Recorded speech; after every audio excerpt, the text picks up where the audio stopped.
জঙ্গলে একটা আপেল গাছ ছিল। একটা বাচ্চা রোজ এসে তার সাথে খেলতো।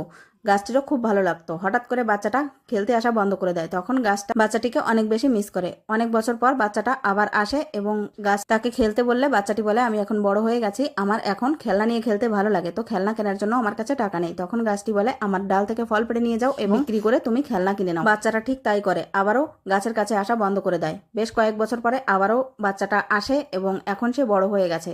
তখন সে গাছটিকে বলে, আমার ঘর বানানোর জন্য কাঠের প্রয়োজন। গাছটা বলে, আমার শাখা প্রশাখা কেটে নিয়ে যাও এবং তুমি তোমার ঘর বানাও। আবারও বাচ্চাটা অনেক বছর গাছের কাছে আসা বন্ধ করে দেয়। এরপর যখন গাছের কাছে আসে তখন বাচ্চাটা বৃদ্ধ হয়ে গেছে। তখন গাছটি বলে, এখন তুমি আমার কাছে কি নিতে এসেছো? তোমাকে দেওয়ার মতো আমার কাছে কিছুই নেই। তখন বৃদ্ধরূপী বাচ্চাটি বলে, আমার এখন একটু শান্তি চাই, তাই আমি তোমার কাছে এসেছি। গাছটা তার শেকড়ের কাছে তাকে শান্তির জন্য বসতে দেয়। এই গল্প থেকে আমরা শিক্ষা পাই, আমরা মানুষরা নিজের স্বার্থের জন্য সবসময় অন্যকে ইউজ করি, যেটা আমাদের করা একেবারেই উচিত নয়।